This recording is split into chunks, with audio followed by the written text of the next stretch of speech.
Understand, nigga, understand, motherfucker. Livro baixo, motherfucker. Understand, nigga, understand, motherfucker.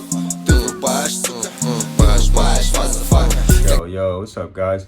So look, today I have like two little short videos I want you guys to check out.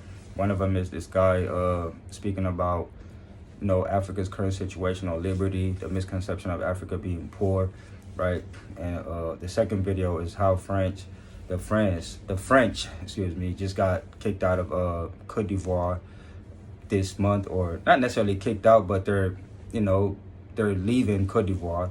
So that's good. Côte d'Ivoire, another West African nation, is regaining control of the land. So that's what we need to do. It's just a process. It's part of the process to growth and reconstruction of Africa. So check out the first video. I'm gonna come back and give you my 2 cents.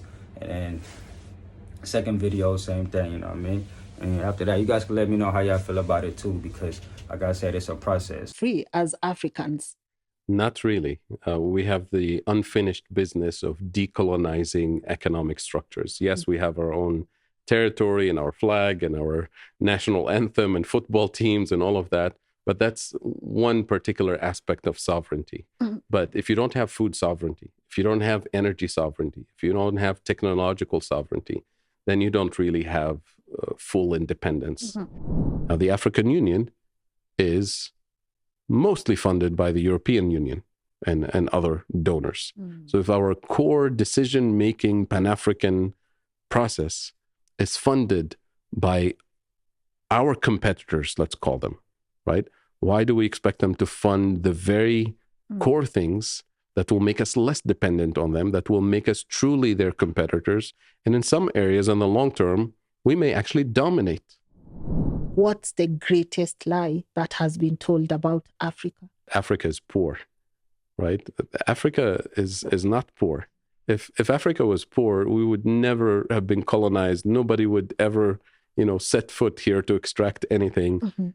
Africa is extremely rich. That's precisely why colonial...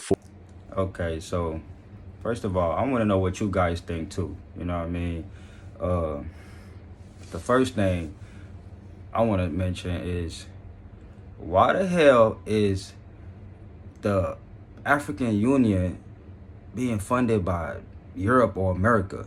Like, that shit right there blow me, you know what I'm saying? So like, that's one thing. First of all, Africa has all the gold, natural resources, and diamonds and shit like that, you know what I mean? Which is one of his points, you know what I mean? Africa can't be poor. Africa is far from poor. Africa's been rich since day one, you know what I'm saying? I actually believe Africa is the land of the milk and honey that was mentioned in the Bible. So why are they letting these motherfuckers fund their organization? You know what I mean? No wonder Africa is fucked up, you know what I mean? So as you guys can see, I'm highly passionate about this.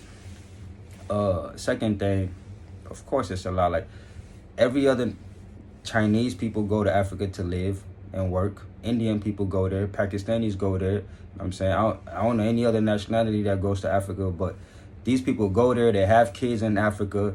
Kids are grown up in Africa. They speak the languages and all that because they have companies and businesses in Africa that they rather just live in Africa than live in India or live in China or Pakistan or wherever they're from. You know what I'm saying? Because they're taking advantage of the resources, the opportunity, the fact that Africa needs things, right?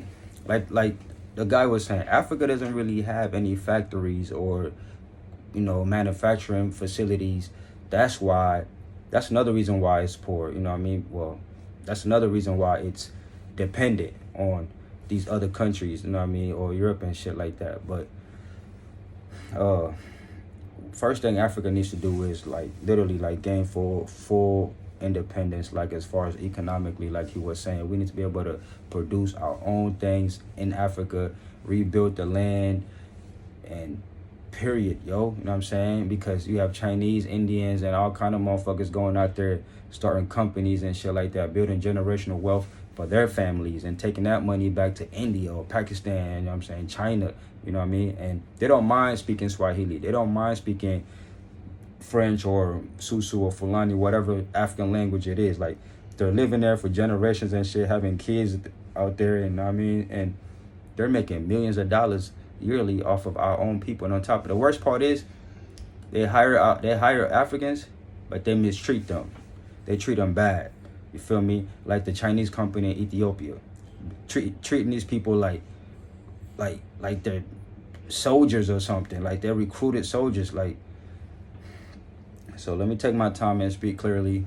But African workers employed by Indians, Chinese, Pakistanis in Africa, those companies being owned by these foreigners are being mistreated. That's my point. Feel me? So check out the next video on how the French is being, you know what I mean, vacated out of Africa, which is a plus. You know what I'm saying? I'm not gonna call it a victory yet until we fully like build our own roads and highways and stuff like that, man. Make Africa great. That's what I'm on. So let's go. Stories from Africa, from Côte d'Ivoire in the West. In English, that's the Ivory Coast. The country has a New Year's resolution. It has made a pledge to kick out French troops. That's right, Paris has lost yet another African stronghold. The Ivory Coast is the latest country to show France the door. It follows other former French colonies like Mali, Burkina Faso, Niger, Chad, and Senegal. But what has led to this situation? And how will Ivory Coast's move affect French plans? Our next report has the details. Mali in 2022, Niger in 2023, Chad just now in December 2024. Former French colonies in Africa are growing accustomed to this sight. Scenes of French soldiers packing their bags and leaving.